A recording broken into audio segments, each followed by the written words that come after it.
राधा माधव कुंज बिहारी।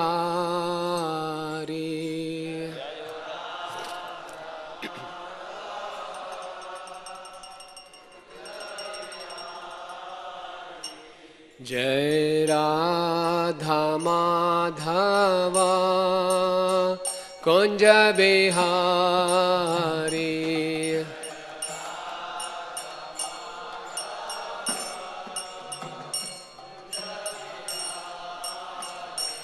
जय गोपी जन वल्लभ गिरिवरधारी।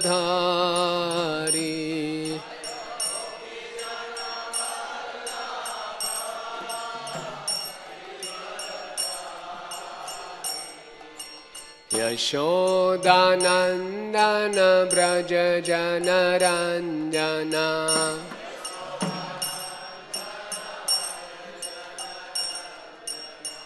यशोदानंदन ब्रज जनरंजना।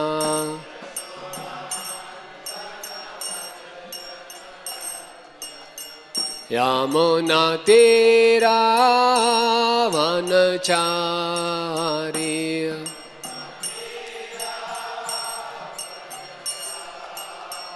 यमुना तीरा वनचारी।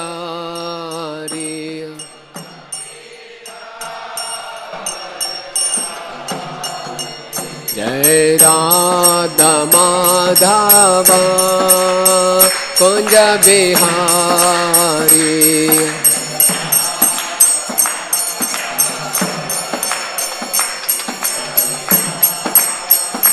हरे कृष्णा कृष्णा कृष्णा हरे हरे, हरे रामा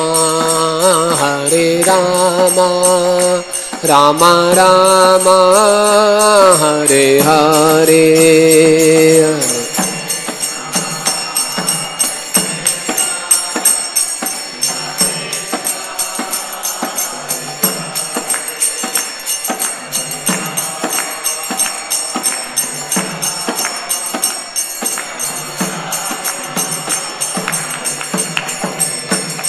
हरे कृष्णा कृष्णा कृष्णा हरे हरे, हरे राम राम राम हरे हरे।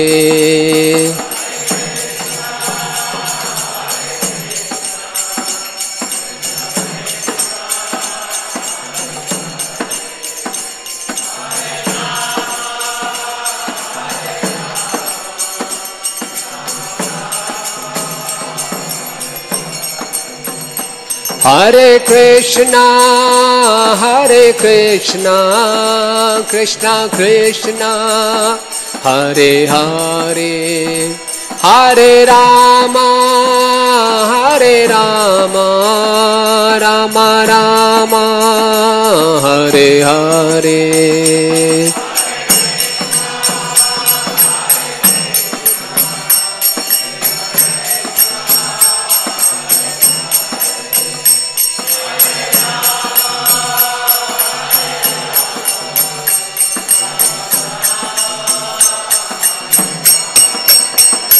हरे कृष्णा कृष्णा कृष्णा हरे हरे, हरे राम राम राम हरे हरे।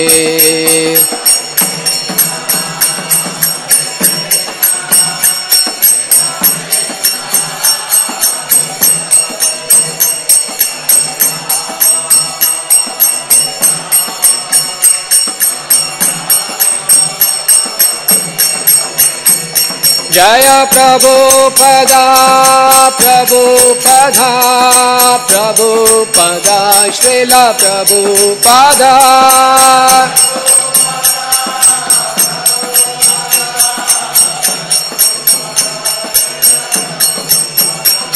नित गौर हरि बोल हरि बोल हरि बोल हरि बोल।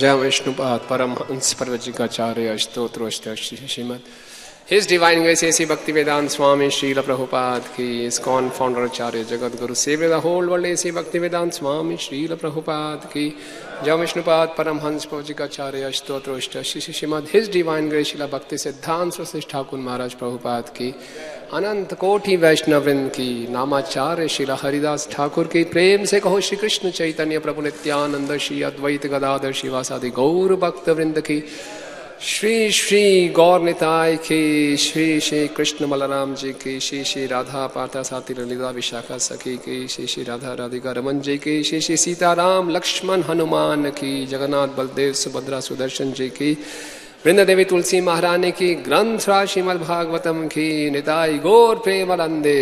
All glories to the assembled devotees, all glories to the assembled devotees, all glories to the assembled devotees, all glories to Shri Guru and Gauranga, all glories to Srila Prabhupada की। Om Namo Bhagavate Vasudevaya।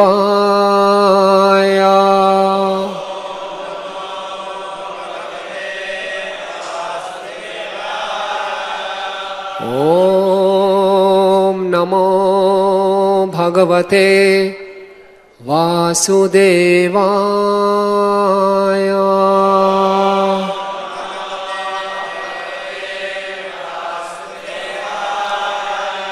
Om Namo Bhagavate Vasudevaya।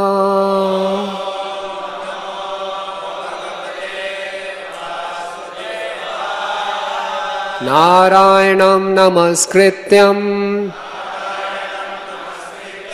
नरं चैव नरोत्तमं देवीं सरस्वतीं व्यासं ततो जयमुदीरयेत्। नष्टप्रायेषु अभद्रेषु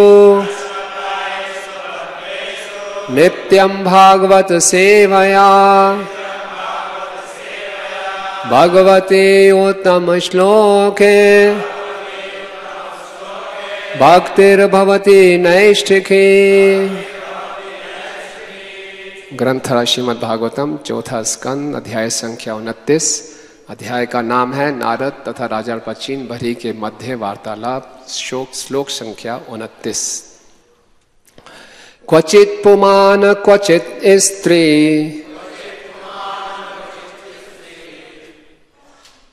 क्वचित् न उभयं नधी देवो मनुष्यतिर्यग्वा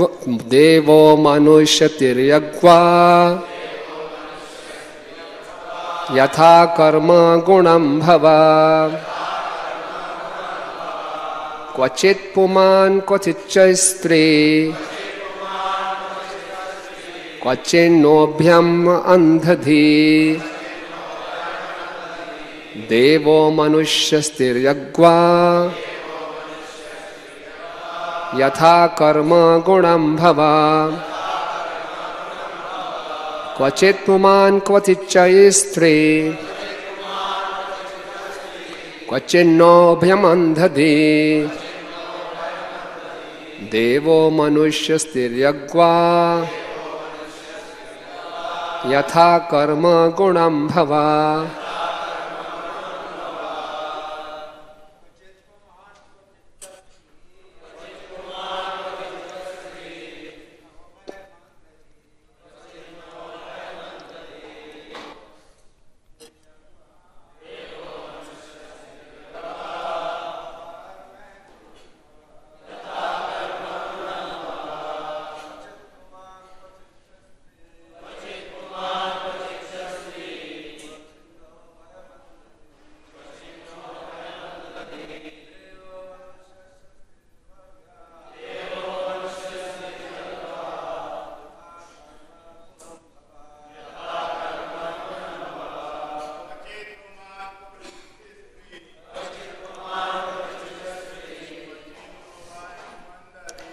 क्वचिचान्योभ्यन्दति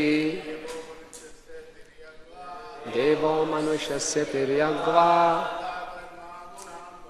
यथा कर्म गुणं भवा क्वचित् पुमान् च क्वचिच्च स्त्री क्वचिन्नोभ्यमन्दति देवो मनुष्यस्य तिर्यग्वा यथा कर्म गुणं भवा क्वचित् पुमान् क्वचिच्च स्त्री क्वचिन्नोभ्यमन्दति देवो मनुष्यस्तिर्यग्वा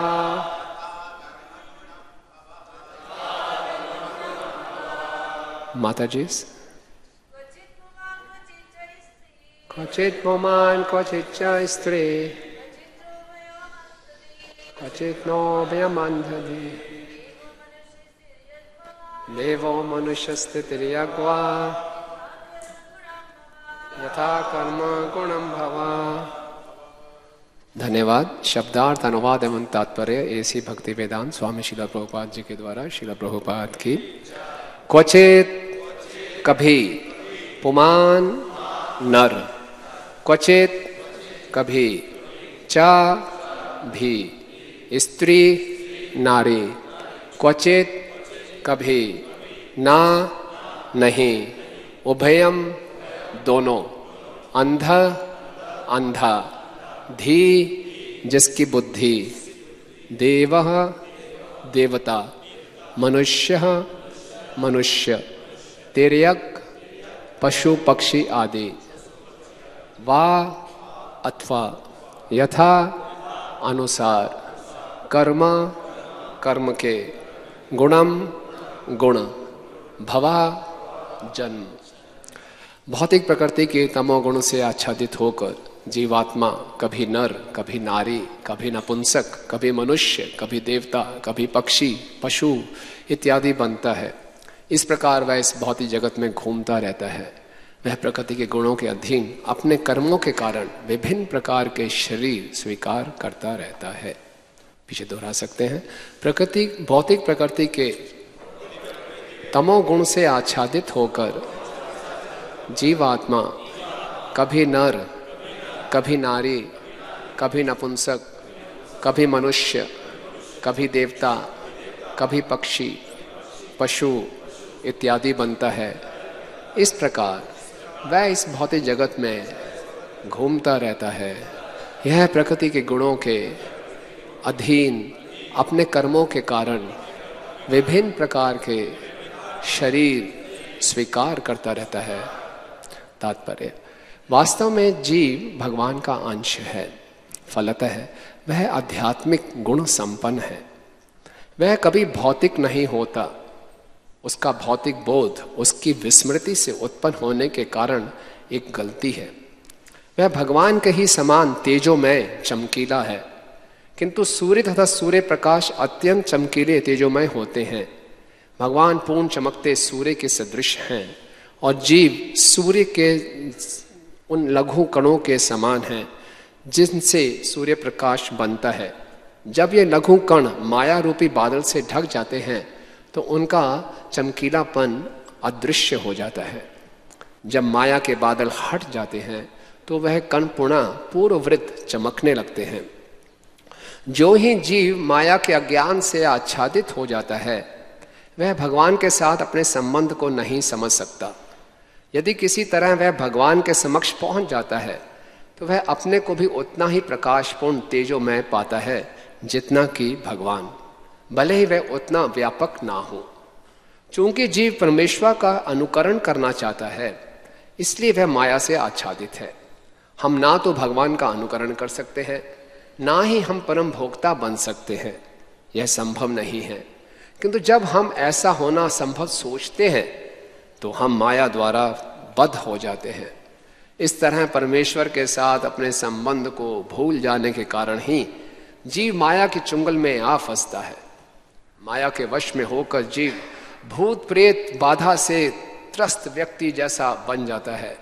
ऐसा व्यक्ति अनर्गल प्रलाप करता रहता है, जब जीव माया के वश में होता है तो वह तथाकथित विज्ञानी, दार्शनिक, राजनीतिज्ञ या समाजवादी बन जाता है और प्रतिक्षण वह मानव समाज के कल्याण हेतु तरह तरह की योजनाएं प्रस्तुत करता रहता है। अंततः यह सारी योजनाएं विफल हो जाती हैं क्योंकि ये भ्रामक मोहमय है। इस प्रकार जीव भूल जाता है कि वह भगवान का शाश्वत दास है, उल्टे वह माया का दास बन बैठता है। प्रत्येक दशा में वह दास रहता है। यह उसका दुर्भाग्य है कि भगवान को भुलाने के कारण वह माया का दास बन जाता है। माया का दास होने से वह कभी राजा बनता है, कभी सामान्य नागरिक, कभी ब्राह्मण तो कभी शूद्र इत्यादि। कभी वह सुखी रहता है तो कभी संपन्न व्यक्ति के रूप में रहता है, कभी वह लघु कीट बन जाता है, कभी वह स्वर्ग में रहता है तो कभी नरक में, कभी वह देवता बनता है तो कभी असुर, कभी वह दास बनता है तो कभी स्वामी। इस प्रकार जीव सारे ब्रह्मांड में घूमता रहता है। जब वह प्रामाणिक गुरु के संपर्क में आता है तभी उसे अपने वास्तविक स्वाभाविक स्थिति का बोध होता है। तब वह उस संसार से उब जाता है। उस समय कृष्ण चेतना में आकर वह अपने विगत संसारी अनुभवों पर पश्चाताप करता है। यह पश्चाताप लाभप्रद होता है क्योंकि इससे उसका भौतिक बद्ध जीवन पवित्र हो जाता है। तब वह भगवान से उनकी सेवा में लगा लेने के लिए प्रार्थना करता है और उस समय श्री कृष्ण उस माया के बंधन से मोक्ष दिला देते हैं। भगवान कृष्ण ने इसकी व्याख्या भगवत गीता 7:14 में की है। देवी एषा गुणमयी मम माया दुरत्यया मामेव ये प्रपद्यन्ते माया में ताम तरन्ति ते। मेरी यह त्रिगुणमयी देवी शक्ति दुर्लंघ्य है, किंतु जो मेरी शरण में आ जाते हैं वह इसे सरलता से पार कर सकते हैं। केवल कृष्ण के अनुग्रह से माया के चुंगल से छूटा जा सकता है। ज्ञान या अन्य कर्मों से इसमें छुटकारा पाना असंभव है। जब जीव को कृष्ण की कृपा से अपने वास्तविक स्थिति का बोध होता है तो वह अपने को कृष्ण चेतना में सदैव दृढ़ रखकर उसी के अनुसार कार्य करता है। इस प्रकार वह क्रमशः माया के चंगल से पूर्ण रूप से मुक्त हो जाता है। जब उसकी कृष्ण चेतना दृढ़ होती है तो माया उसे छू नहीं पाती। इस प्रकार कृष्ण भक्तों के संगति में रहकर जीव इस संसार के कलमश से मुक्त हो सकता है। इस प्रसंग में श्रील कृष्णदास कविराज गोस्वामी का कथन है। श्री चैतन्य चरितामृत मध्य 22-25। ताते कृष्ण भजे करे गुरुर सेवन, माया जाल छूटे पाए कृष्ण चरण। कृष्ण चेतना की अवस्था में जीव अपने गुरु के निर्देशानुसार भक्ति में लगा रहता है। इस तरह वह माया के चंगुल से छूटकर भगवान कृष्ण के चरण कमलों की शरण ग्रहण करता है। ओम अज्ञानतिमिरन्धस्य ज्ञानाञ्जन शलाकया चक्षुरुन्मिलितं येन तस्मै श्री गुरुवे नमः। श्री चैतन्य मनोभीष्टं स्थापितं येन भूतले स्वयं रूपकदा मह्यं ददाति स्वपदान्तिकं। वन्देऽहं श्री गुरु श्रीयुतपदकमलं श्री गुरुन् वैष्णवांश्च श्री रूपं साग्रजातं सहगण रघुनाथान्वितं तं सजीवं साद्वैतं सावधूतं परिजन सहितं कृष्ण चैतन्य देवं श्री राधा कृष्ण पादान् सहगण ललिता श्री विशाखान्वित। हे कृष्ण करुणा सिंधु दीन बंधु जगतपते गोपेश गोपिका कांत राधा कांत नमस्तुते। तप्त कांचन गौरांगी राधे वृंदावनेश्वरी वृषभानुसुते देवी प्रणमामि हरिप्रिय। वाञ्छकल्पतरुभ्यश्च कृपा सिंधु भयेव च पतितानां पावनेभ्यो वैष्णवेभ्यो नमो नमः। जय श्री कृष्ण चैतन्य प्रभु नित्यानंद श्री अद्वैत गदाधर श्रीवासादि गौर भक्त वृंद। हरे कृष्णा कृष्णा कृष्णा हरे हरे, हरे राम राम राम हरे हरे। नमो विष्णुपादाय कृष्ण पृष्ठाय भूतले श्रीमते भक्ति वेदांत स्वामी निति नामिने। नमस्ते सारस्वती देवे गौरवाणी प्रचारिणे निर्विशेष शून्यवादी पाश्चात्य देश तारिणे। हरे कृष्णा। तो मैं अपने को बहुत सौभाग्यशाली समझ रहा हूँ आप सब भक्तों के बीच में, और मुझे अवसर मिला है इस श्लोक पे कुछ प्रस्तुत करने के लिए। तो जो आप लोगों से सुना है वरिष्ठ भक्तों से वही आपके सामने रखूंगा।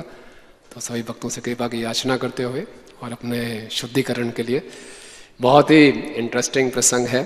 और ये जो नारद मुनि जी राजा प्राचीन परिषद के बीच वार्तालाप, इससे पिछले 4 अध्यायों में नारद मुनि जी ने एक रूपक चित्र प्रस्तुत किया था, पुरंजन की कथा।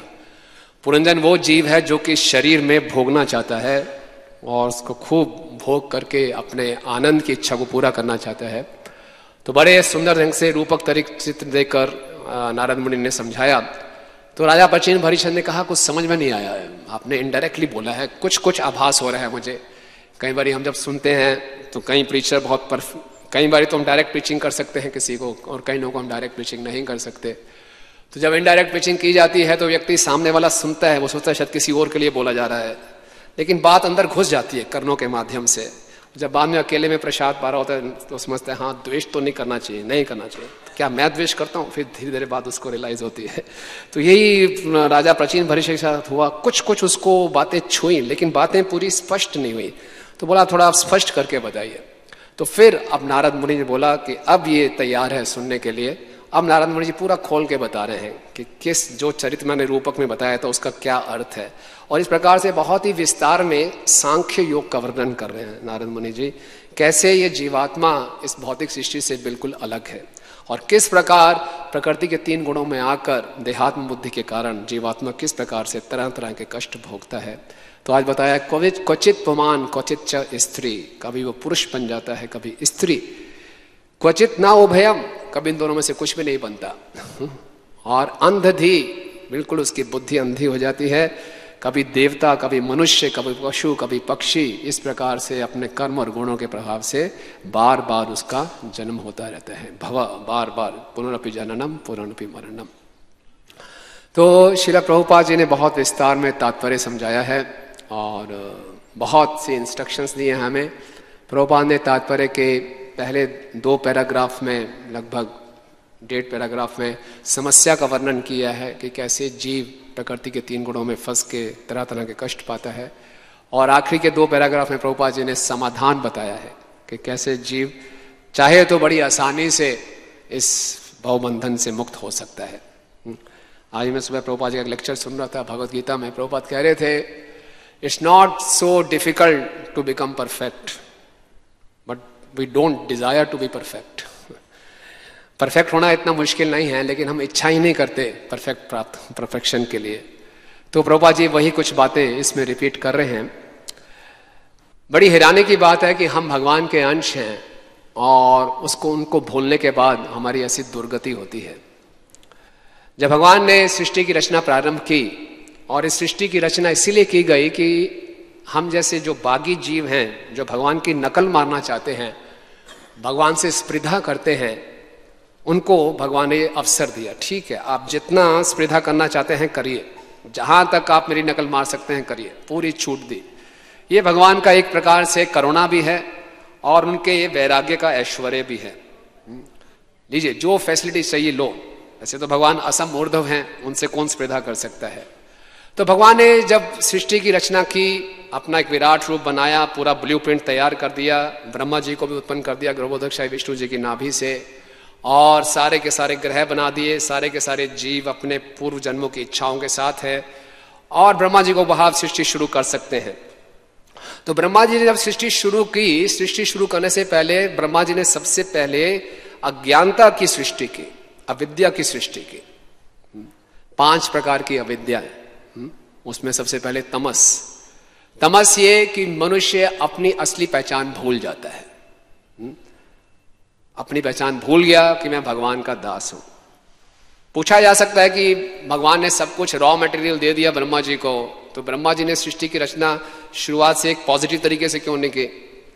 ब्रह्मा जी ने बिल्कुल बहुत ही बुद्धिमत्ता से काम किया कि पहले उन्होंने अज्ञानता अविद्या की रचना की, क्योंकि जब तक जीव अविद्या में नहीं जाएगा वो भगवान से स्वतंत्र होकर भोग नहीं कर पाएगा, भोग करने का प्रयास नहीं कर पाएगा।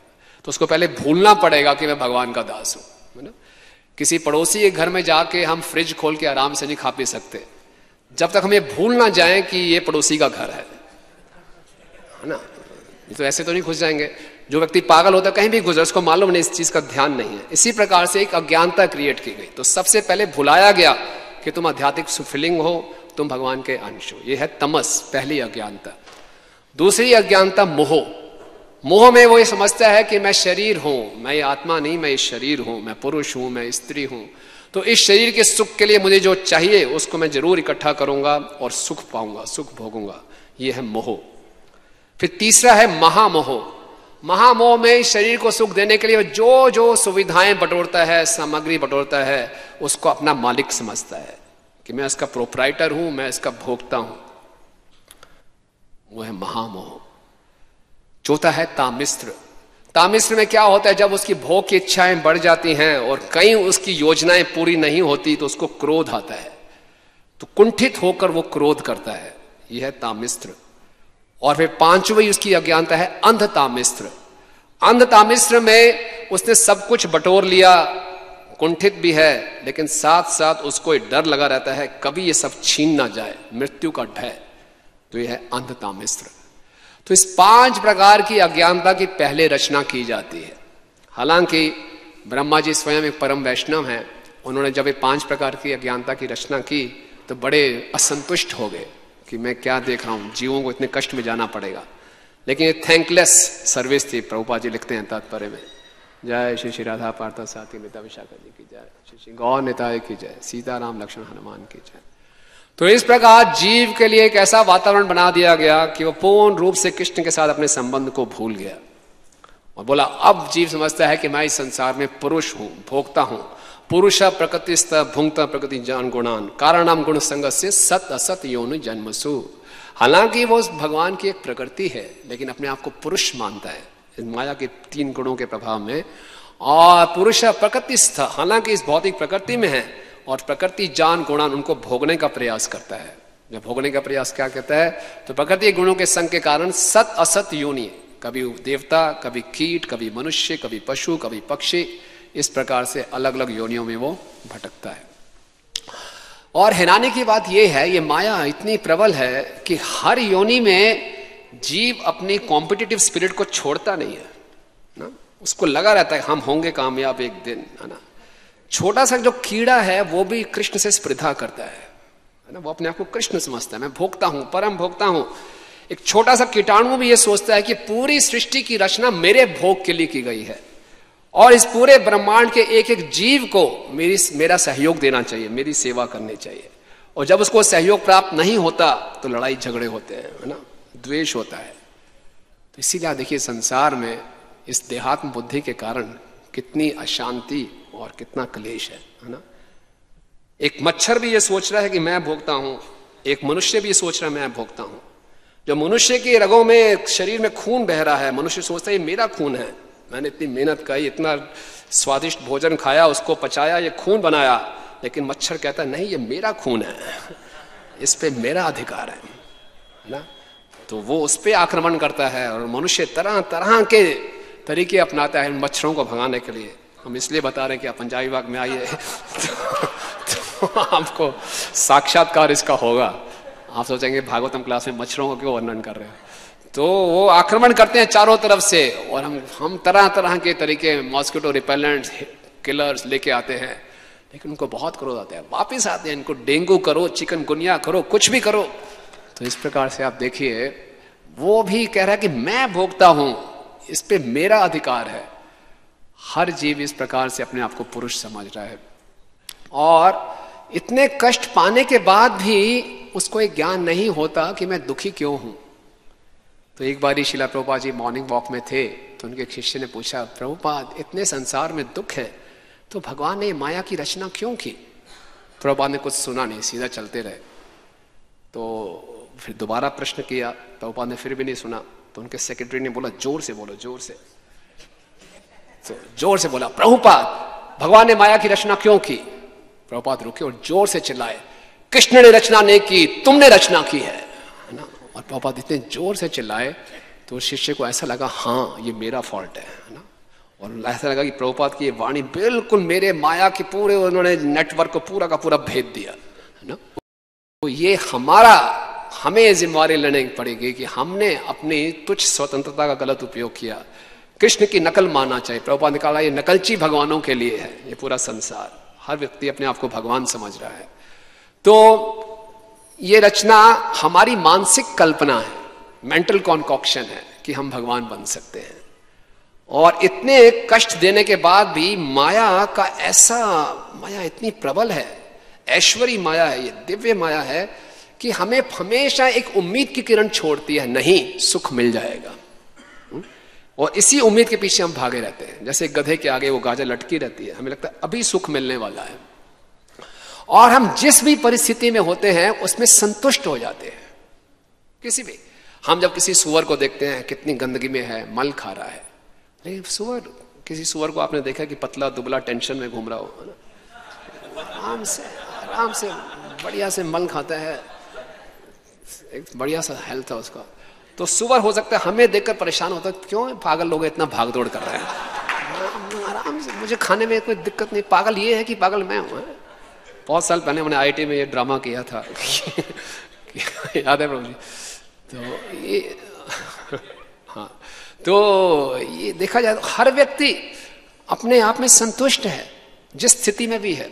बड़ी प्रसिद्ध कथा है पुराणों में, जब इंद्र को श्राप मिला और इंद्र सुअर बन गए और ब्रह्मा जी आए तो इंद्र जी ने बोला, आप क्यों डिस्टर्ब कर रहे हो मुझे, आप देखने में इतना बढ़िया परिवार है मेरा, हंसता खेलता परिवार है, क्यों जाऊं मैं, आई एम सेटिस्फाइड। भक्ति सिद्धांत स्वामी ठाकुर महाराज कथा सुनाते हैं कि एक गांव था, वहां पे साधुगण गए और साधु जो है गांव गाय के असली देसी घी से कुछ पकवान बना रहे थे भगवान के भोग के लिए। तभी वहां पे सारे गांव वाले आगे उन साधुओं की खूब पिटाई की, उन्हें बाहर निकाल दिया। बोले क्यों? ये कहते बदबू आ रही है हमें। बदबू आ रही है तो मालूम चला क्यों, क्योंकि उस गांव में एक कल्चर था कि उस गांव में जो भी पशु मर जाता था, पशु पक्षी जो मर जाते थे, उसको एक बहुत बड़े बर्तन में वो डाल देते थे, और जब पशु पूरा सड़ जाता था मरा हुआ, और सड़ने के बाद उसमें से रस निकलता था, तो साल में एक उत्सव करते थे और उस रस को वो पीते थे, वो नाचते थे, गाते थे। तो उनको वो जो दुर्गंध आती थी वो उनको बहुत बड़ी सुगंध लगती थी, और जो देसी घी की सुगंध थी वो उनको दुर्गंध लगती थी। तो ये जीव है ऐसे, जहां हम परिस्थिति में रहेंगे वहीं से आसक्त हो जाते हैं। बहुत समय पहले हमने एक सिनेमा देखा था, उसमें एक व्यक्ति जो हीरो था बंबई के चाल में रहता था, और चाल के सामने से ट्रेन निकलती थी, शोर शराबा मचा रहता था, पूरी रात छा छू छा शोर मचा रहता, और वो आराम से सो रहा है। कुछ ऐसे तिगड़मबाजी की कि वो 5 स्टार होटल में चला गया रहने के लिए, और वहां पूरी शांति थी, उसको नींद नहीं आ रही थी। तो वो रात को आया वापस अपने चाल में, उसके पास टेप रिकॉर्डर था, एक कैसेट में उस शोर शराबे को रिकॉर्ड किया, फिर गया 5 स्टार होटल में, उस कैसेट को सुन के आराम से सोया। तो हर प्रकार की कैसी भी परिस्थिति हो, नारकीय परिस्थितियां भी क्यों ना हो, जीव उसमें आसक्त हो जाता है। माया उसको ये उम्मीद जगाती है कि इस परिस्थिति में भी तुम खुश रह सकते हो, तुम वास्तव में भोगता हो। तो कितनी कठिन है इसको निकलना, और हमें मौका मिलता भी है। भक्ति सिद्धांत ठाकुर महाराज एक और कथा सुनाते हैं कि एक बेचारा बहुत दरिद्र ब्राह्मण था, कुछ खाने को उसको नहीं मिल रहा था, कोई भिक्षा नहीं दे रहा था, तो वो बहुत परेशान हो गया और भूख से उसके पेट में जोर से दर्द होने लगा। तो उस दर्द को कम करने के लिए उसने क्या किया कि मंदिर में एक बहुत बड़ा पिलर था, स्तंभ था, उसको ने ऐसे कर लिया, उस पेट को उस पिलर से दबाया, तो पेट दर्द में कुछ राहत मिली। एक बेचारा रो रहा था, कोई तो कुछ खाने को दे दो दे दो, बहुत दुबला पतला परेशान। तो एक सेठ जी आए, उनको बड़ी दया आ गई, उन्होंने कुछ पॉपकॉर्न लिए, बोला लो भैया खाओ। बोला दो, यहाँ तो दो। बोले कैसे, इसको छोड़ो ना। कहते नहीं, ये तो मेरे पेट दर्द को ठीक कर रहा है। तो उसने उस खंबे को नहीं छोड़ा, और वो कैसे खा सकता है, खंबे को छोड़ा नहीं, हाथ में उसके पॉपकॉर्न आ भी गए लेकिन खा नहीं पाया, क्योंकि उसने खंबे को पकड़ा हुआ है। और खंबे को इसलिए नहीं छोड़ रहा कि खंबा मेरे पेट दर्द को दूर कर रहा है, बल्कि पेट दर्द करने का कारण क्या है कि वो भूखा है, उसके हाथ में भोजन है, अगर वो खा लेगा तो पेट दर्द आराम से ठीक हो जाएगा। इसी ढंग से हम सब अपने संसार में तरह तरह के जुगाड़ करते हैं अपने दुखों को दूर करने के लिए। नहीं, प्रहलाद महाराज करते हैं, जितना हम अपने दुखों को दूर करने के लिए प्रयास करते हैं, वो प्रयास अपने आप में और दुख का कारण बन जाते हैं। असली दुखों का कारण क्या है? कृष्ण भूलिया जीव अनादिर बहि मुखे, अतएव माया तारदे संसार दुखे। ये मुख्य कारण है कि हम कृष्ण को जीव भूल जाता है, तभी उसको तरह तरह के दुखों से प्रताड़ित किया जाता है। और ये आप देखिए, अगर किसी घर में आग लगी है और उस आग में एक व्यक्ति फंसा हुआ है, तो बाहर से जो फायर ब्रिगेड वाले आए हैं, उससे उस व्यक्ति को इंस्पायर नहीं करना पड़ता, come on Prabhu please come out, बाहर आइए, देखिए बाहर कितना अच्छा वातावरण है, बाहर अग्नि नहीं है, सुंदर हवा चल रही है, बाहर आओ। नहीं, वो व्यक्ति जो आग में फंसा हुआ है तुरंत भाग के आएगा बाहर। लेकिन हम लोगों की क्या स्थिति है? हम लोग सुबह सुबह रोज बोलते हैं संसार दावानल लोका। ये संसार जो है एक दावानल की तरह है, जंगल में अगली लगी हुई है, लेकिन हमें कितना उत्साह बढ़ाना पड़ता है ना। हमें बार बार संग चाहिए भक्तों का, हमें बार बार याद दिलाना पड़ता है कि ये आग लगी हुई है, आग में आप कंफर्टेबल नहीं रह सकते, बाहर निकलो, बाहर बहुत आनंद है। तो ये माया है ना। इस दावानल में रहने के बाद भी हमें बाहर निकलने की इतनी उत्सुकता नहीं है ना। ये माया का प्रकोप है।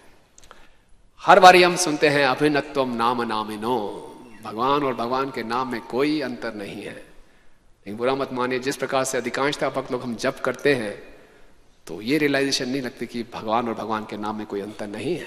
अगर साक्षात भगवान हमारे सामने आ रहे हैं तो क्या हम उनके साथ इस प्रकार का ट्रीटमेंट करेंगे जैसा हम जप करते हैं? क्यों?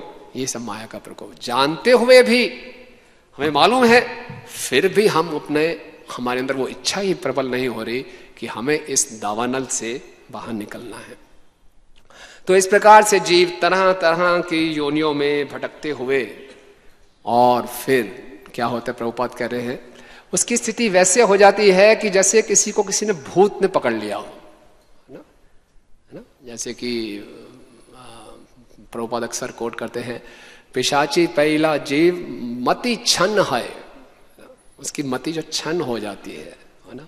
और वैसे ही मायाग्रस्त जीव से ही भावोदय, जिस प्रकार से एक भूत के प्रभाव से, पिशाचनी के प्रभाव से किसी की मति छन्न हो जाती है, उसी प्रकार से जीव माया के ग्रस्त में आता है तो उल्टी सीधी बातें करता है ना। कोई बोलता है मैं वैज्ञानिक हूँ, कोई बोलता है मैं राजनेता हूँ, कोई बोलता है मैं PhD हूँ, और इस तरह तरह की बातें, है ना।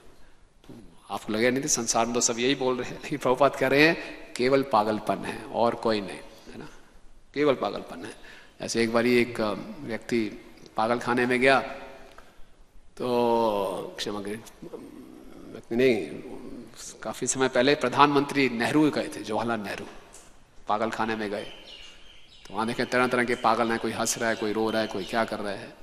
एक बड़ा गंभीर सा सोफिस्टिकेटेड व्यक्ति, और चेहरे पे उसकी बहुत शांति थी, बड़े आराम से शांति से बैठा हुआ था और लग रहा था कि एक अच्छा व्यक्ति है। तो जवाहरलाल नेहरू बड़े हैरान हो गए कि इन सब पागलों के बीच में ये व्यक्ति बड़ा शांत, बहुत ही धीर पुरुष लग रहा है। तो उनके बड़ी उत्सुकता जागी, तो बोले कहिए, हरे आपका नमस्कार। बोले नमस्कार। बोले आपका परिचय? तो उस व्यक्ति ने बोला आपका परिचय? तो नेहरू जी ने बोला मैं जवाहरलाल नेहरू। जोर से हंसने लगा। बोले जब मैं भी आया था तो मैं भी यही कहता था कि मैं भी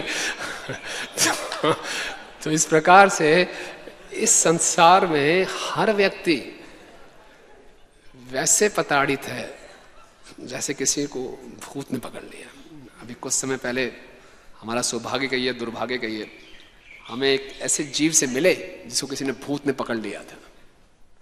आप में से भी काफी लोगों का अनुभव होगा ऐसे, कि ऐसे व्यक्ति से बातचीत करना जिसके अंदर भूत, किसी और जीवात्मा ने प्रवेश किया हुआ है, और क्या क्या उसका व्यवहार हो जाता था। अपना सर वो पटक रहा है दीवार पे, खून निकल रहा है, दूसरों को मारने के लिए भाग रहा है। और जब हम हरि नाम लेते थे, नरसिंह भगवान का मंत्र बोलते थे, जोर से बोलते थे, हरे कृष्णा कृष्णा कृष्णा हरे हरे, हरे राम राम राम। उसको बहुत पीड़ा होती थी, तड़पता था, और फिर धीरे धीरे शांत हो जाता था। फिर वो कहता था ठीक है मैं जा रहा हूं, बोलता था मैं जा रही हूं। स्त्री के अंदर स्त्री का ही भूत था, मैं जा रही हूं, अगर मुझे ये कर दोगे तो मैं संतुष्ट हो जाऊंगी। फिर वो चले जाते थे। उसके बाद जो उसके वजह से भूत निकल जाता था तो माता जी दोबारा से माला करनी शुरू कर देती थी। कुछ समय के बाद फिर वो प्रवेश कर जाता था, फिर उनका व्यवहार बदल जाता था। प्रैक्टिकली देखा ऐसे कैसे एक जीवात्मा अंदर प्रवेश करती थी, वो फिर निकल जाती थी, फिर प्रवेश करती थी, और उनका व्यवहार कैसे बदल जाता था। तो कितने वो पीड़ा में थी, कष्ट में थी, खुद भी पीड़ा में थी और बाकियों को भी वो दुख दे रही थी। इसी प्रकार से जब हम भगवान को भूलते हैं और प्रकृति को 3 गुणों का प्रभाव होता है, तो हम अपनी असली पहचान को भूलकर खुद भी संकट में आते हैं और दूसरों को भी संकट में डालते हैं, और इसका कुछ वास्तविकता से कुछ भी लेना देना नहीं है। तो ये भ्रम कैसे दूर होता है? तो भागवतम के 11वें स्कंद में ये 3रा अध्याय है, जिसका नाम ही है कि इस संसार से मुक्ति, माया के जगत से मुक्ति। तो वहां पे राजा निमि, जो एक परम वैष्णव है, उनके राज्य में नव योगेंद्र आते हैं। तो राजा निमि बहुत एक सुंदर प्रश्न पूछते हैं, हालांकि वो वैष्णव है, तो एक जन साधारण के लाभ के लिए वो पूछते हैं, यथई एतम ऐश्वर्यम मायाम दुस्तराम अकृतात्म भी तरंती अंजस स्थूल धीयो महर्ष इदम उच्यताम। कहते हैं कि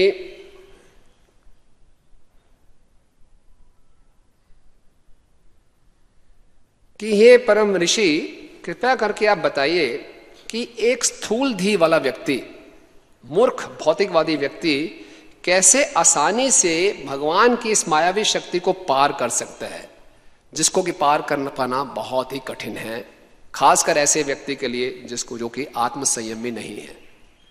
स्थूल थी मोटी बुद्धि वाला मूर्ख भौतिकवादी व्यक्ति कैसे आसानी से इस माया के जगत से बाहर निकल सकता है। जैसे कि इस श्लोक में भी शब्द आता है अंध थी, और राजा निमि कह रहे हैं स्थूल थी।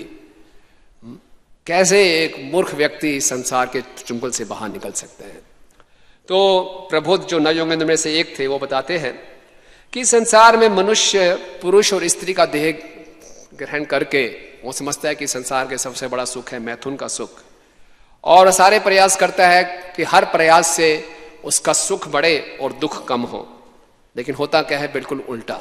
जैसे जैसे आयु बढ़ती जाती है सुख कम होते जाते हैं, दुख बढ़ते जाते हैं। आप हम सब अनुभव कर रहे होंगे, जैसे जैसे आयु बढ़ रही है सुख कम होते जाते हैं, दुख बढ़ते जाते हैं। तो व्यक्ति परेशान हो जाता है कि जिस इस संसार में इतनी इसकी पब्लिसिटी की जाती है, इतना इसका प्रचार किया जाता है कि पुरुष और स्त्री के संयोग से सबसे बड़ा सुख प्राप्त होगा, लेकिन वो तो दुखों बढ़ते ही जा रहे हैं। और फिर वो प्रयास करता है धन कमाने की कि शायद धन से सुख मिल जाए, लेकिन धन को कहा गया है नित्य आरती देना, नित्य रूप से हमेशा ये दुख ही देता है। धन को कमाना, धन को संभालना, धन को खर्च करना बड़े दुख का और समस्याओं का कारण। तो फिर क्या, फिर बोले इस परिवार के लोग, सगे संबंधी, ये भी कोई सुख नहीं देते, ये और दुख का कारण बन जाते हैं। फिर उसकी इच्छा होती शायद इस पृथ्वी के लोक में सुख नहीं है, मैं कुछ यज्ञ अनुष्ठान करके स्वर्ग लोक में जाऊं। लेकिन वहां भी क्या देखता है, वहां भी अदृष्टपि दृष्टवत, जो हमें दिखाई नहीं देता तो हम सोचते हैं कि शायद वहां अच्छा होगा, लेकिन जो अदृष्ट है वो दृष्ट के समान ही है। वहां भी उसी प्रकार का द्वेष, वहां भी उसी प्रकार की कुंठा। तो सुख कहां मिलेगा? तो फिर प्रबुद्ध जी ने कहा अगर असली सुख चाहिए, जो परम सुख की जिज्ञासा करता है, वो क्या करता है, तस्मात् गुरुम प्रपद्ये जिज्ञासुम श्रेम उत्तमम शाब्दे परिचय निष्ठातम ब्रह्मणि उपशमाश्रयम। तो उसे उस गुरु की शरण में जाना चाहिए अगर वो वास्तव में परम आनंद की जिज्ञासा करता है। तो यहां भी श्रीला प्रभुपाद ये बता रहे हैं कि जब हम प्रमाणिक गुरु की शरण में जाते हैं तो वो हमें जब संबंध ज्ञान देते हैं, उस संबंध ज्ञान को प्राप्त करके फिर हम अपनी वास्तविक पहचान को जान पाते हैं। जैसे कि इस आंदोलन के हरे कृष्णा मूवमेंट के प्रारंभिक वर्षों में परम पूजनीय भक्ति तीर्थ स्वामी महाराज अपने कॉलेज के प्रेसिडेंट थे, स्टूडेंट यूनियन के, और उनको किसी तरह से प्रभुपाद की पुस्तकें प्राप्त हो गई। वो पुस्तकों को पढ़ा और वो बहुत प्रभावित हुए, और तभी उनको मालूम चला कि न्यूयॉर्क में प्रभुपाद आ रहे हैं। तो उनकी बहुत जिज्ञासा हुई कि मैं मिलने जाऊं। तो न्यूयॉर्क मंदिर में गए और प्रभुपाद वहां आए हुए थे। लेकिन जब वो न्यूयॉर्क मंदिर में गए, क्योंकि उनका शरीर एक अफ्रीकन बॉडी था, तो उनको लगा कि भक्तों ने उनके साथ बड़ा रेशियल डिस्क्रिमिनेशन किया है, रंग के आधार पर भेदभाव किया कि वो काले शरीर वाले हैं तो उनको सही ट्रीटमेंट नहीं दिया, उनसे सही व्यवहार नहीं किया। तो उनको बहुत कष्ट हुआ। और जब प्रभुपाद से वो मिले तो उन्होंने उनको साफ साफ बता दिया कि आपकी फिलॉसफी तो बहुत उत्तम है, मैं इस फिलॉसफी से बहुत कन्विंस्ड हूँ, पर क्षमा करें जो आपके फॉलोवर्स हैं उनमें व्यवहार ठीक नहीं है। उन्होंने मेरे साथ भेदभाव किया क्योंकि मेरा शरीर काला है, मेरा रंग काला है, तो उनसे उन्होंने मुझसे बहुत ही गलत व्यवहार किया। प्रभुपाद ने कहा बिल्कुल ठीक बात है, अगर उन्होंने ऐसा किया है तो वो देहात्म बुद्धि में ही उनकी गलती है, लेकिन मेरे ख्याल से आपकी भी गलती है। अगर आपको बुरा महसूस हो रहा है इसका मतलब आप भी देहात्म बुद्धि में हैं, क्योंकि आप सोच रहे हैं कि मैं काला हूं तो इसलिए आपको दुख हो रहा है। तो भक्ति तीर्थ स्वामी महाराज कह रहे हैं प्रभुपाद का एक वाक्य पूरा का पूरा मेरा भ्रम समाप्त हो गया कि ना मैं काला हूं ना मैं गोरा हूं। अगर किसी ने मुझे काला कह के मेरा अपमान किया और मुझे बुरा लग रहा है, इसका मतलब मैं भी देहात्म बुद्धि में हूं। तो इस प्रकार से जब हम प्रमाणिक गुरु की शरण में जाते हैं और संबंध ज्ञान को प्राप्त करते हैं, तो प्रभुपाद लिख रहे हैं फिर हम इस संसार से उब जाते हैं। इंग्लिश में प्रभुपाद लिख रहे हैं हम डिसगस्टेड हो जाते हैं। क्यों मैं यहां पे आ गया, कहा मैं भगवान के साथ खेल कूद कर रहा था और यहां क्या मैं आ गया, 3 तापों से पीड़ित, जन्म मृत्यु जरा व्याधि के चक्कर में। तो बहुत ही उसको कुंठा होती है, और फिर वो अपने विगत सामाजिक संसारिक अनुभवों पे पश्चाताप करता है, रिपेंट करता है, और उस पश्चाताप की अग्नि में उसके सारे पाप जल जाते हैं। तो वास्तव में देखा जाए तो एक नामाभास की स्थिति है। जब हम नामाभास हरि नाम का जप करते हैं और हरि नाम के जप के समय ये पश्चाताप की भावना आना आवश्यक है। अगर पश्चाताप नहीं है तो इसका मतलब जो हमें अभी प्राप्त हुआ उसको अभी सही ढंग से हम वैल्यू नहीं कर रहे हैं ना। कई बार भक्त लोग में हमने देखा है कि भक्त लोग जब आपस में बात कर रहे होते हैं तो एक भक्त दूसरे भक्त को डराता है, तुम नहीं जानते मैं कौन था पहले, ना? आप नहीं जानते है ना, तो संभल के रहो, ठीक है। अभी मैं मेरे अंदर का वो जाग गया ना, फिर कोई रोक नहीं पाएगा। तो उसको बड़ा गर्व होता है कि मैं पहले क्या था। हालांकि हर किसी का इतिहास ऐसा ही होगा, every saint has a past, लेकिन उस भूत के ऊपर इतना गर्व होना, बल्कि पश्चाताप होना चाहिए कि मैंने ऐसे ऐसे कुकर्म किए। लेकिन उन कुकर्मों पे हमें गर्व होता है और उस कुकर्मों का हम लाभ उठाते हैं, उसको समझते हैं हम कृष्ण की सेवा में लगा रहे हैं। नहीं, उस पर पश्चाताप होना अति आवश्यक है। गलतियां हुई हैं लेकिन अभी हमें पश्चाताप नहीं हो रहा। इसका मतलब हमारी प्रवृत्ति बनी हुई है उन पापों को लेकर। और कई बारी वो साधक के मन में पुराने विचार आते भी हैं और मन ही मन वो उसका आस्वादन भी करता है कि अपना उसको खुले में तो कर नहीं सकता, लेकिन मन ही मन में आस्वादन करूं। लेकिन वो प्रवृत्तियां हमारे भौतिक रूप से, स्थूल रूप से भी प्रकट फिर धीरे धीरे हो सकती हैं। तो पश्चाताप होना जरूरी है। तो प्रभुपाद यहां लिख रहे हैं, इंग्लिश में बहुत अच्छा लिखा है कि one should keep himself fit in Krishna consciousness. ये प्रभुपाद की इंग्लिश ही है केवल, यहां पे हिंदी में वो निकल के नहीं आ रहा। अपने आप को भक्ति में फिट रखना चाहिए फिट रखना।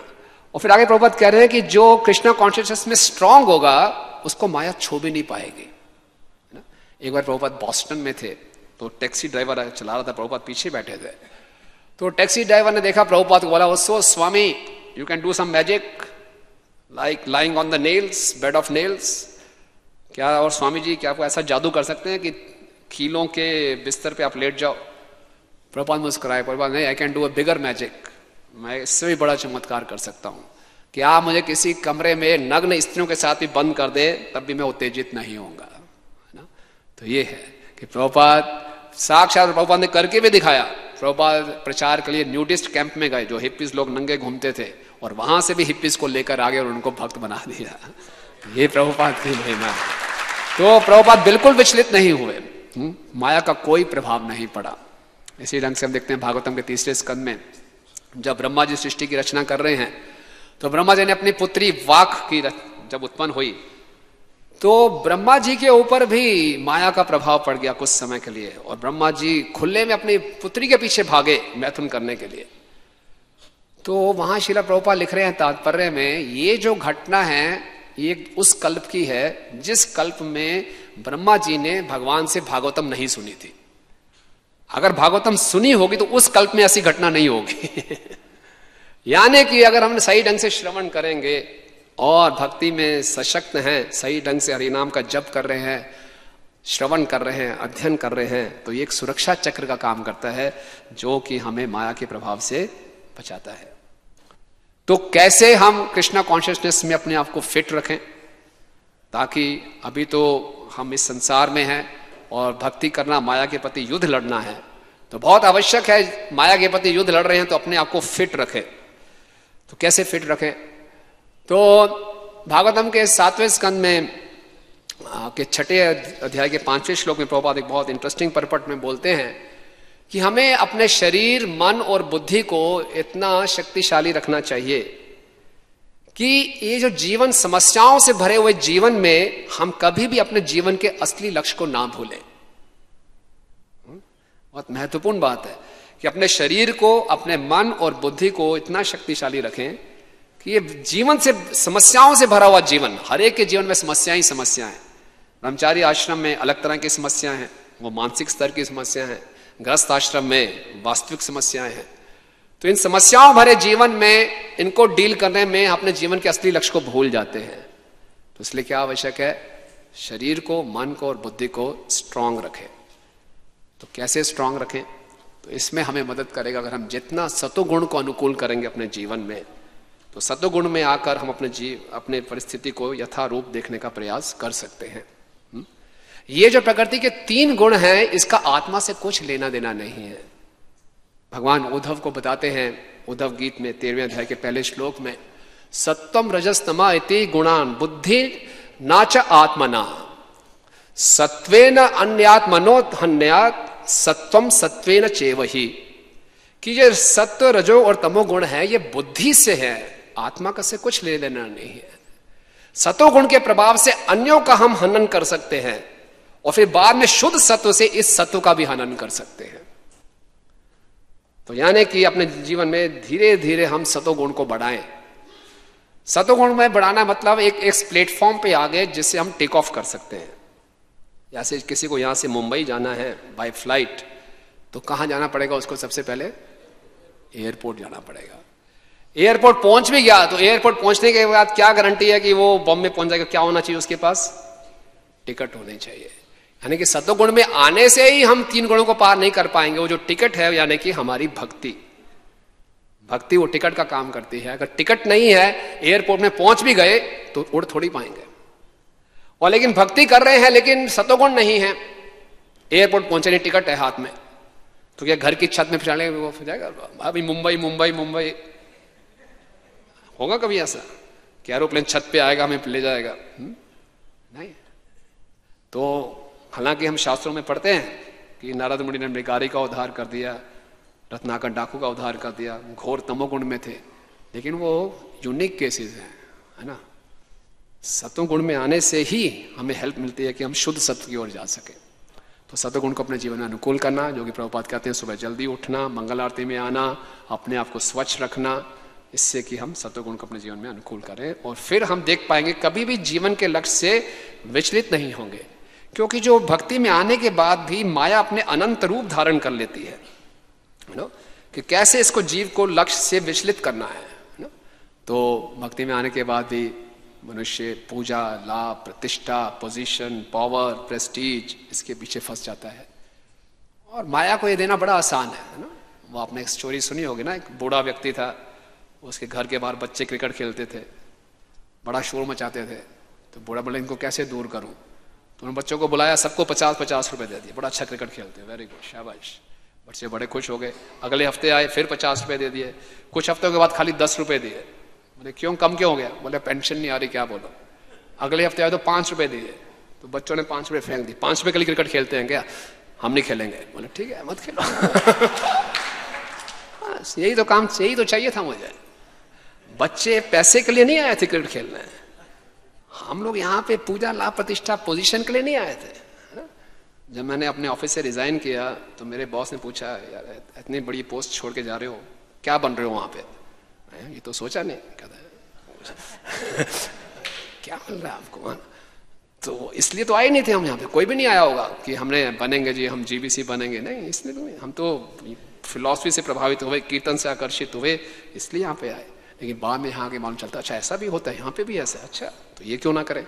तो हम मुख्य लक्ष्य से विचलित होते हैं और यही माया की चाल होती है, और हम अपने जीवन के लक्ष्य से भूल जाते हैं और फिर इन प्रकृति के 3 गुणों में फंस जाते हैं, है ना। तो बहुत आवश्यक है कि जीवन के लक्ष्य पर केंद्रित रहें। और दूसरा बताया कि एक स्ट्रॉन्ग एसोसिएशन, प्रभुपाद लिख रहे हैं भक्तों के संग में रहना अति आवश्यक है। प्रभुपाद जी कहते हैं भक्तों का संग इस सृष्टि में सबसे ज्यादा सुरक्षित स्थान है। जब महाप्रभु जगन्नाथपुरी में थे तो वो यमुनेश्वर की तरफ जा रहे थे, तभी वहां पर जगन्नाथपुरी में मंदिर में एक देवदासी ने गीत गोविंद गाना शुरू किया।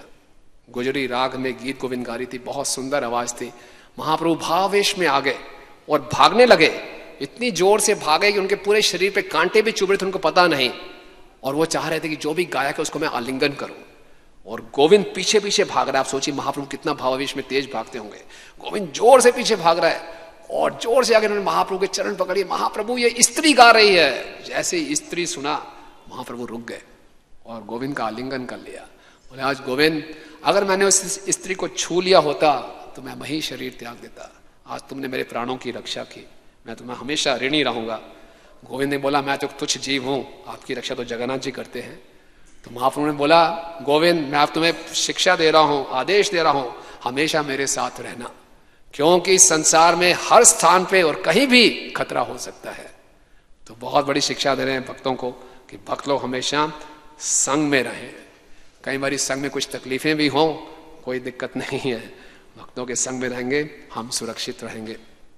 और जितना भक्तों का संग महत्वपूर्ण है उतना असत्संग से बचना। असत्संग से बचने के लिए कथा आती है वाल्मीकि रामायण में, जब सीताराम लक्ष्मण जी दंडकारण्य वनों की तरफ जा रहे थे तो माता सीता ने भगवान राम को कहा कि वैसे तो आप परम पुरुष हैं, लेकिन मेरी इच्छा हो रही है कि मैं आपको कुछ बताऊं। उन्होंने बोला कि ये माया इतनी प्रबल है, भगवान की शक्ति भगवान को ही बता रही है, भगवान की अंतरंगा शक्ति भगवान को बता रही है कि बहिरंगा शक्ति इतनी प्रबल है कि बड़े से बड़े भद्र और सज्जन व्यक्ति को भी प्रभावित कर देती है। इसलिए जिसका मन और इंद्रियां संयमित नहीं है और जो अपनी बुरी आदतों पर नियंत्रण नहीं कर पाता वो उसमें फंस जाता है। उन्होंने बोला हे भगवान, 3 बातें हैं, पाप हैं मुख्य।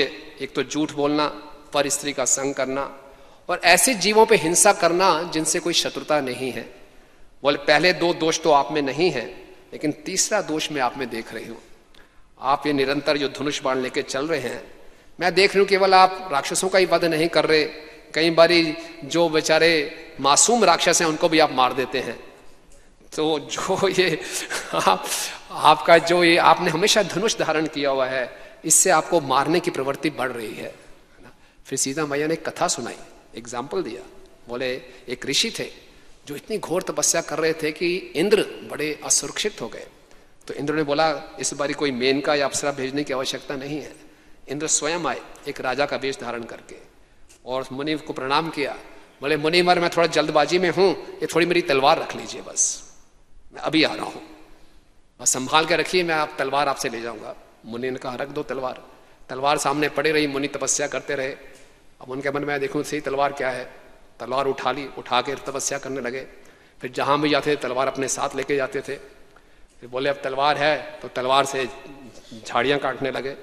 फिर झाड़ियां फाड़ियां काटते करते तलवार से पशु पक्षियों की हत्या करने लगे, हिंसा करने लगे। उनका पतन हो गया एक तलवार के संग करने मात्र से। तो बोले तो खाली तलवार का संग किया।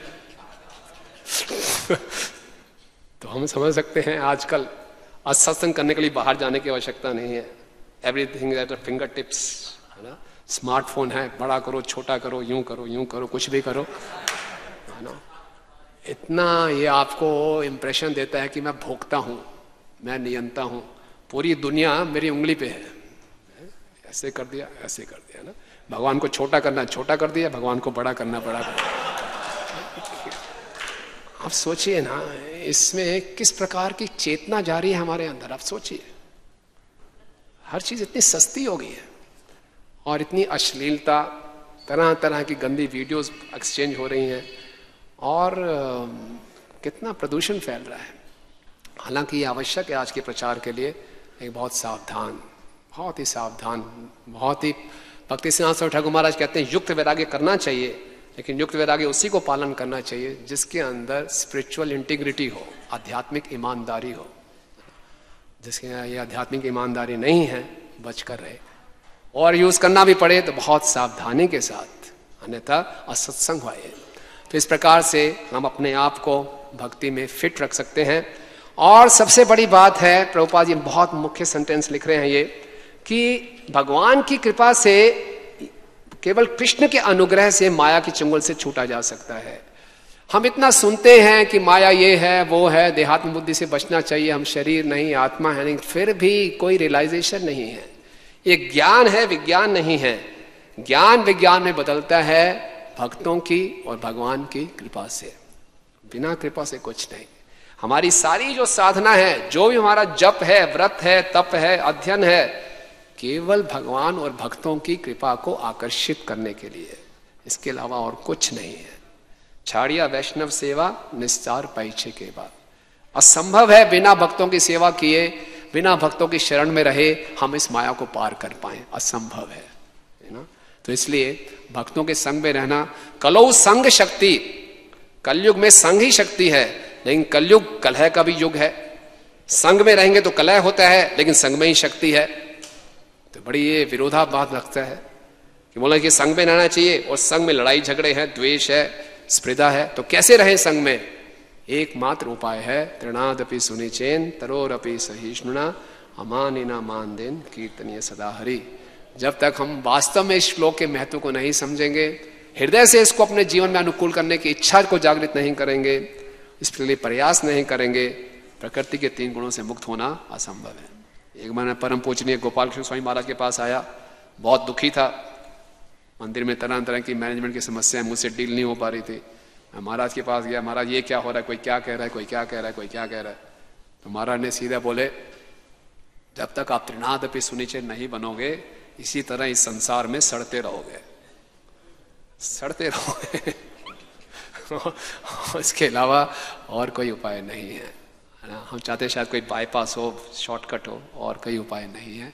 यही एकमात्र तरीका है कि अपने आप को हमेशा हम दासों का दास बनाने का प्रयास करें। दीक्षा होने का अर्थ ही यही है कि हमें दास बनना है। लेकिन अभी कभी हम अपने नाम के आगे दास तो सुनते ही नहीं, हर कोई प्रभु प्रभु कहता है। और एक बार हमने फोन उठाया, बोले कौन बोले, मैं रुक्मिणी कृष्ण प्रभु बोल रहा हूं। तो दास निकलता ही नहीं मुख से, शब्द से।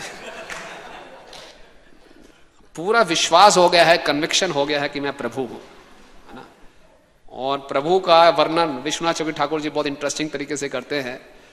वो कहते हैं, प्रकष्ट रूपेण तिर्यक देव आदि भवा इति प्रभु। प्रकष्ट बार बार जिसका अलग अलग योनियों में जन्म होता है, प्रभु, वो है प्रभु।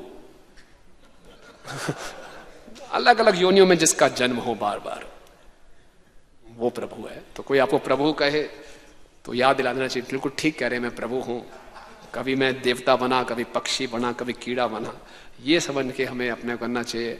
और किसी ना किसी प्रकार से अपने अंदर दासत्व की भावना का अनुकूल कर सके, यही एकमात्र तरीका है। अन्यथा माया भक्ति करते हुए भी तरह तरह की चीजें। अभी मैं मैच्योर हो गया हूं, अब कोई नियमों का पालन करने की आवश्यकता नहीं है। ये वैष्णव सदाचार तो नए लोगों के लिए है, मेरे लिए नहीं है। और हम नियमों में ढीलापन देंगे और माया वहीं दबोच लेती है। बहुत, ये युद्ध इतना आसान नहीं है, लेकिन आसान बन जाता है अगर हम हमेशा शरण में रहें, सेवा की भावना को, दासत्व की भावना का अनुकूल करें, और इस प्रकार से भगवान की कृपा को आकर्षित करें और भगवान के धाम वापस जाए। हरे कृष्ण। से कोई प्रश्न या टिप्पणी? हरे कृष्ण, धन्यवाद।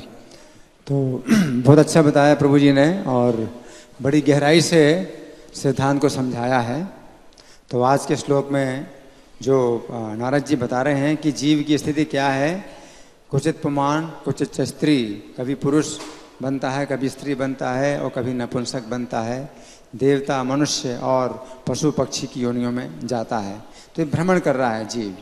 क्यों भ्रमण कर रहा है? कि किसी भी स्थिति में वो सुखी नहीं होता है, और वो सोचता है कि मैं दूर की स्थिति में जाऊं तो मुझे सुखी हो जाऊं। तो इसलिए वो हमेशा अपनी स्थिति बदलता है और अलग अलग प्रकार के जन्म, अलग अलग प्रकार के शरीर प्राप्त करता है। जैसे कि मृग मरीचिका में जो हरिण होता है, तो वो प्यासा है, तो वो सोचता है कि मैं यहाँ सुखी नहीं हूँ, लेकिन थोड़ी दूर पर जो है मैं सुखी हो जाऊँगा, क्योंकि वहाँ पानी है। तो उसे दूर जो है पानी दिखाई पड़ता है। तो यही माया का जगत है कि इसलिए जीव जो है अनेक अनेक शरीर, 84 लाख प्रकार की योनियों में भ्रमण करता है। तो नारद जी ने बताया कि ये राजा पुरंजन जो है ये अपना घर खोज रहे हैं कि कहाँ मुझे अच्छा घर मिले। तो अच्छा घर वो उनको कोई पसंद नहीं आ रहा है, तो 84 लाख योनियों में वो भ्रमण कर रहे हैं। तो ये घर है अलग अलग 84 लाख प्रकार की योनियाँ, और उनको कोई भी घर पसंद नहीं आता है, तो बदलते रहते हैं। तो यहाँ भी बताया गया कि घर जीव को जो है कोई पसंद नहीं आता है, लेकिन उसको दूर का जो घर है वो अच्छा लगता है कि मैं उसमें जाऊं तो मैं सुखी हो जाऊं। वहाँ पर भी सुख नहीं है। दूर जैसे हरिण है तो दूर पानी दिखाई पड़ता है, लेकिन पानी तो है ही नहीं। वो दूर पानी तो दूर जाता है, इस प्रकार से वो जो है कष्ट पाता है और उसको सुख नहीं मिलता। सुख दिखाई देता है और सुख नहीं मिलता। हरे कृष्ण, हरि बोल। हरे कृष्ण, हरे कृष्ण प्रभु जी। मेरा ये प्रश्न था, जैसे मूल लक्ष्य आपने बताया था कि वो उसको ना भूले, तो थोड़ा सा बता देंगे मूल लक्ष्य क्या होना चाहिए हम भक्त के जीवन में। और सेकेंडली ये है कि भक्त के जीवन में कभी कष्ट होता है कभी कभी, तो उसको हम कैसे समझे। जैसे माया के बारे में आपने बताया, अपना कर्मों के बारे में बताया, जो कष्ट को कैसे समझे भक्त के जीवन में जो कष्ट होता है, शारीरिक हो व फाइनेंशियल हो, कुछ तरह से। थैंक यू प्रभु जी। दो प्रश्न है कि अपने मूल लक्ष्य क्या है हमारे जीवन का, और भक्तों के जीवन में कष्ट क्यों आते हैं, कैसे समझे? तो मूल लक्ष्य, हालांकि हम सुबह सुबह हर कोई बोलते हैं जीवन का लक्ष्य है कृष्ण प्रेम, लेकिन उसको हृदय से अंगीकार नहीं करते। हमारे अलग अलग लक्ष्य रहते हैं और साथ में भक्ति चलती रहे, हमारा ये लक्ष्य रहता है। बिजनेस भी चलता रहे, परिवार भी चलता रहे और साथ में भक्ति साइड में होती रहे। लेकिन जैसे जैसे हम भक्तों का संग करते हैं, जितना ध्यानपूर्वक श्रवण करेंगे तो हमारे जीवन का लक्ष्य शुद्ध होता जाएगा। हम और धीरे धीरे फोकस होते जाएंगे, ये नहीं चाहिए, ये नहीं चाहिए, बस केवल ये चाहिए। तो ये भगवतों के संग से ये प्रभाव होगा। और हमने देखा हमारा लक्ष्य शुद्ध हो रहा है धीरे धीरे, तो और शुद्ध हो जाएगा। और जैसे जैसे हम भक्ति करते जाएंगे, अब जीवन में कष्ट तो आएंगे ही आएंगे। भक्ति करने से ये समझना नहीं चाहिए जैसे हरे कृष्ण महामंत्र का जप किया, जहाँ हाथ लगाऊंगा सोना हो जाएगा, सारे रास्ते खुल जाएंगे, सारे कोर्ट केसेस जीत जाऊंगा, बीमार नहीं पड़ूंगा। ऐसा नहीं है। तीनों प्रकार के क्लेश तो रहेंगे ही रहेंगे, लेकिन हम उनसे प्रभावित नहीं होंगे, क्योंकि हम भगवान की भक्ति में लीन हैं, उसी में एब्जॉर्ब्ड हैं। तो कष्ट आते हैं क्योंकि भौतिक प्रकृति है, तो कष्ट तो आएंगे ही आएंगे, लेकिन उससे हम लीन नहीं होंगे। ये कष्ट क्यों आते हैं, ये अपने आप ही को बड़ा विषय है। भक्तों के जीवन में कष्ट कैसे आते हैं और क्यों आते हैं। जितनी मात्रा में हम समर्पण करते रहेंगे भगवान को, उतनी मात्रा में भगवान हमारे पापों के फल को माफ करते रहेंगे। तो हमें यही समझना चाहिए कि जो भी हमारे जीवन में कष्ट आ रहे हैं, भगवत कृपा से बहुत कम हो गए हैं। टोकन मिल रहा है खाली, असली कष्ट तो बहुत ज़्यादा थे। और इस प्रकार से उत्साह से हर परिस्थिति में भक्तों के संग में रहे। सबसे महत्वपूर्ण बात यह है, कुछ समस्या भी है तो भक्तों को जाके बता दें। वैष्णव सदाचार का अनुपालन करते हुए भक्तों के संग में रहेंगे तो गाड़ी आगे बढ़ती रहेगी। ठीक है, तो आप सब भक्तों, हाँ लास्ट प्रश्न। हरे कृष्ण प्रभु जी, आपने जैसे बताया कि जब गुरु की शरण में व्यक्ति जाता है तो फिर वो जो बहुत रिपेंट करता है, अपने पुराने चीज़ों पर रिपेंट करता है और जो भौतिक सुख उनसे ऊब जाता है। लेकिन जैसे जो नॉर्मल एक्सपीरियंस होता है उसमें तो ऊबना तब होता है जब कोई व्यक्ति किसी चीज़ को भोग रहा होता है बहुत देर से, तो ऊबता है। लेकिन वी एज ए डिवोटीज जो आश्रम में आ गए, हमने सारे सुख तो भोगे नहीं है, और आप कह रहे हैं कि वो जाके ऊब जाता है। ये उभेंगे कैसे अगर जब हमने वो चीज़ देखी नहीं है? प्रैक्टिकल क्वेश्चन है कि यहाँ लिखा हुआ है कि वह इस संसार से उब जाता है ना, संसार से डिस्कस्टेड हो जाता है, कुछ नहीं रखा इस संसार में। तो ये बहुत बड़ा कन्विक्शन है। जैसे कि अर्जुन पहले अध्याय में कह रहा है, निमित्तानि च पश्यामि विपरीतानि केशव, कि ये केशव चाहे मैं जीतूं या हारूं, मेरे सारे के सारे लक्षण विपरीत दिखाई दे रहे हैं। एकदम अर्जुन तैयार था ज्ञान प्राप्त करने के लिए, उब गया था। नहीं चाहिए मुझे स्वर्ग का राज्य, नहीं चाहिए पृथ्वी का राज्य, मिल भी जाए मैं कुछ समझ नहीं आ रहा, मैं आपकी अब शरण लूंगा, है ना। तो उबना इसको कहते हैं। तो ये कृपा से ही होगा, कृपा से। क्योंकि पहले ये उबना तब होगा जब मुझे ये साक्षात्कार हो जाएगा कि जीव कृष्ण दास यही विश्वास आर दुख नहीं, कि मैं कृष्ण का दास हूं। जब मैं सही ढंग से सेवा करूंगा तो ये रियलाइजेशन आएगी, तब मैं इस संसार से कोई आकर्षण नहीं रहेगा। ये संसार का पूजा प्रतिष्ठा तरह तरह के आकर्षण बिल्कुल नगण्य लगेंगे।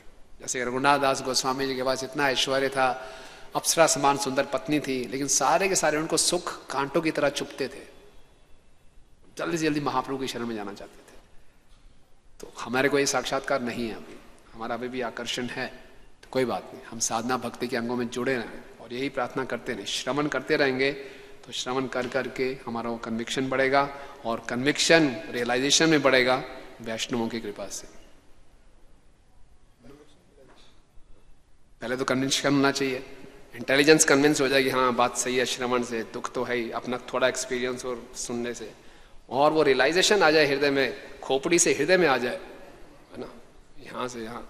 इसमें कई जन्म लग जाते हैं, बहु नाम जन्म नाम हमसे ज्ञानवान नाम प्रपद्य।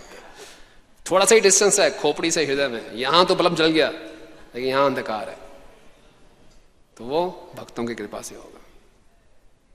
इसलिए जहां र प्रसादे भाई ये भवतरी आये, कृष्ण प्राप्ति है जहां है, इनकी कृपा के बिना कुछ नहीं है। ठीक है, तो हम सब भक्तों का बहुत बहुत धन्यवाद।